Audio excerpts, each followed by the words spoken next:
എല്ലാവർക്കും പുതിയ വീഡിയോയിലേക്ക് സ്വാഗതം. അപ്പം നമ്മൾ കഴിഞ്ഞ വീഡിയോയിൽ ചെയ്തത് ലോക്സഭ ഇലക്ഷന്റെ ഒരു അവലോകനവും ചെറിയൊരു പ്രഡിക്ഷനുമാണ്. ഞാൻ പ്രഡിക്ഷൻ മാത്രമാണ് നടത്തിയത്. പല ആൾക്കാരും തെറ്റിദ്ധരിക്കുന്നുണ്ടാവും ഞാൻ എൻ്റെ ആഗ്രഹമാണെന്ന്. പക്ഷെ എൻ്റെ ആഗ്രഹമാണെങ്കിൽ എല്ലാ മണ്ഡലത്തിലും UDF ജയിക്കണമെന്ന് ഞാൻ പറയൂ. പക്ഷെ എൻ്റെ ആഗ്രഹമല്ല. ഞാൻ പല ചാനലുകളുടെ പ്രീപോൾ സർവേകളും മറ്റും അവലോകനം ചെയ്തിട്ടും എൻ്റെ പേഴ്സണൽ ആയിട്ടുള്ള ചില എക്സ്പീരിയൻസിന്റെ ഭാഗമായിട്ടുള്ള ഒരു അവലോകനം മാത്രമാണ് നടത്തുന്നത്. ഒരു പക്ഷേ എൻ്റെ പ്രഡിക്ഷൻ തെറ്റിയേക്കാം, ശരിയായേക്കാം. പക്ഷെ അതൊക്കെ എൻ്റെ വ്യക്തിപരമായിട്ടുള്ള ഒരു പ്രഡിക്ഷൻ മാത്രമാണ്, ഒരിക്കലും എൻ്റെ ആഗ്രഹമല്ല. ഞാൻ പറഞ്ഞല്ലോ, പല ചാനലുകളും നടത്തിയ, മുഖ്യധാര മാധ്യമങ്ങളും അല്ലാതെയുള്ള ഓൺലൈൻ ചാനലുകളൊക്കെ നടത്തിയ സർവേകളുടെ അടിസ്ഥാനത്തിലാണ് ഞാൻ എൻ്റെ പ്രഡിക്ഷൻ പറയാൻ ശ്രമിക്കുന്നത്. അപ്പം നേരെ വീഡിയോയിലേക്ക് കിടക്കാം. ആദ്യം കഴിഞ്ഞത് കാസർഗോഡ് മണ്ഡലമാണ്. കാസർഗോഡ് മണ്ഡലത്തിൽ നമ്മൾ സംസാരിച്ച ഒരു ഇടതുപക്ഷ ചായ്വുള്ള ഒരു മണ്ഡലമാണ്. പൊതുവെ നിയമസഭാ ഇലക്ഷനുകളിലൊക്കെ ഇടതുപക്ഷ അനുഭാവം കാണിക്കുന്ന ഒരു മണ്ഡലമാണ് കാസർഗോഡ് എന്ന് നമ്മൾ പറഞ്ഞു കഴിഞ്ഞു. അതുപോലെ തന്നെയാണ് കണ്ണൂർ മണ്ഡലത്തിന്റെ അവസ്ഥ. ഒന്നോ രണ്ടോ മണ്ഡലങ്ങൾ ഒഴിച്ചാൽ മറ്റുള്ള മണ്ഡലങ്ങളെല്ലാം പൊതുവെ ഒരു ഇടതുപക്ഷ അനുഭാവം പുലർത്തുന്ന ഒരു മണ്ഡലമാണ് കണ്ണൂർ മണ്ഡലവും.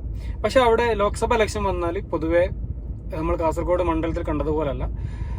കണ്ണൂർ മണ്ഡലത്തിൽ പൊതുവെ ഒരു UDF അനുകൂല റിസൾട്ട് പല പ്രാവശ്യമായിട്ട് ഉണ്ടായിട്ടുണ്ട്. അതിൽ തന്നെ നമ്മൾ നോക്കുകയാണെങ്കിൽ ഇതുവരെയുള്ള ഇലക്ഷനുകളിൽ 1957 ആദ്യമായിട്ട് കണ്ണൂർ ലോക്സഭാ മണ്ഡലത്തിൽ ഇലക്ഷൻ നടന്നത്. അവിടെ അന്ന് കോൺഗ്രസ് ആണ് വിജയിച്ചത്. അതിനുശേഷം ഇങ്ങോട്ട് 8 തവണ കോൺഗ്രസ് ആണ് അവിടെ ജയിച്ചത്.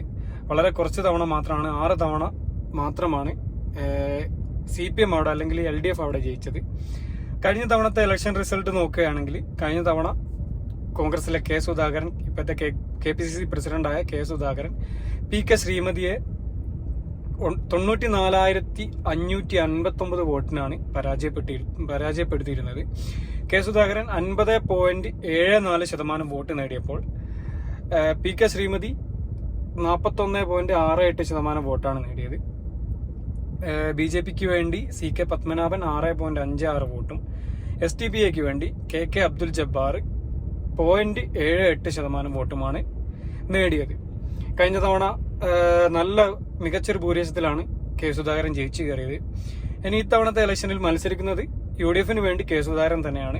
CPMന് വേണ്ടി MV ജയരാജനും BJPക്ക് വേണ്ടി മുൻ കോൺഗ്രസുകാരനായിരുന്ന C. രഘുനാഥനുമാണ് മത്സരിക്കുന്നത്. ഇപ്പോൾ കഴിഞ്ഞ തവണത്തെ പോലെ ഒന്നുമല്ല, ഇത്തവണ കുറച്ചുകൂടെ ഒരു ടൈറ്റ് ആയിട്ടുള്ള ഫൈറ്റാണ്. ഒന്നാമത്തത് MV ജയരാജൻ ഒരു മുതിർന്ന CPM നേതാവാണ്, കണ്ണൂരുകാരനാണ്, മുൻ ജില്ലാ സെക്രട്ടറിയാണ്, കണ്ണൂർ ജില്ലാ സെക്രട്ടറി ആയിരിക്കെയാണ് മത്സരിക്കാൻ തയ്യാറെടുക്കുന്നത്. പക്ഷെ കഴിഞ്ഞ തവണത്തേക്കാണ് കുറച്ചുകൂടെ ഒരു ടൈറ്റ് ഫൈറ്റാണ് ഇത്തവണ കണ്ണൂർ മണ്ഡലത്തിൽ കണ്ടുവരുന്നത്.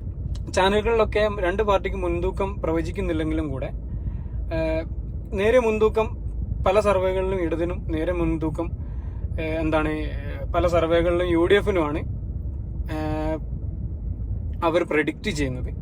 അപ്പോൾ എൻ്റെ പ്രഡിക്ഷൻ കഴിഞ്ഞ തവണത്തെ പോലെ ഒരു മാസീവ് ആയിട്ടുള്ള ഭൂരിപക്ഷം ഇല്ലെങ്കിലും കൂടെ ഒരു 20,000-ന് മുകളിലുള്ള ഒരു 40,000-ന് ഇടയിലുള്ള ഒരു ഭൂരിപക്ഷത്തിന് K. സുധാകരൻ ജയിക്കും എന്നാണ് ഞാൻ പ്രതീക്ഷിക്കുന്നത്. കാരണം ഞാൻ നേരത്തെ പറഞ്ഞല്ലോ, അവസാന നിമിഷം ഉണ്ടാകുന്ന ഒരു അടിയൊഴുക്ക് അത് UDFന് അനുകൂലമാവും.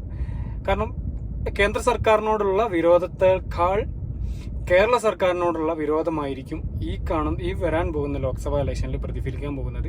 അത് വളരെ ശക്തമായി പ്രതിഫലിക്കാൻ പോകുന്ന ഒരു മണ്ഡലം കൂടിയായിരിക്കും കണ്ണൂർ. അതുപോലെ തന്നെ കണ്ണൂർ സിറ്റിയിലുള്ള കോൺഗ്രസിന്, ലീഗിനൊക്കെയുള്ള കണ്ണൂർ സിറ്റിയിലുള്ള മുൻതൂക്കം, പിന്നെ പേരാവൂർ, ഇരിക്കൂർ പോലുള്ള മണ്ഡലത്തിൽ കോൺഗ്രസിനുള്ള മുൻതൂക്കം, ഇതൊക്കെ കൊണ്ട് തന്നെ UDFന് ഒരു മുൻതൂക്കമാണ് ഞാൻ കാണുന്നത്. ഇനി ഇതിലുള്ള അസംബ്ലി ലോക്സഭാ മണ്ഡലത്തിൽ ഉൾപ്പെട്ട നിയമസഭാ മണ്ഡലങ്ങൾ ഏതൊക്കെ നോക്കിയാൽ തളിപ്പറമ്പ, ഇരിക്കൂർ, അഴീക്കോട്, കണ്ണൂർ, ധർമ്മടം, മട്ടന്നൂർ, പേരാവൂർ, ഇതിൽ 5 CPMും 2 കോൺഗ്രസുമാണ് നിയമസഭാ ഇലക്ഷനിൽ വിജയിച്ചത്. അപ്പോൾ ഇതാണ് കണ്ണൂർ നിയമസഭാ മണ്ഡലത്തിന്റെ ഒരു പ്രഡിക്ഷൻ. വീണ്ടും കാണാം. Thank you for watching. Have A nice day.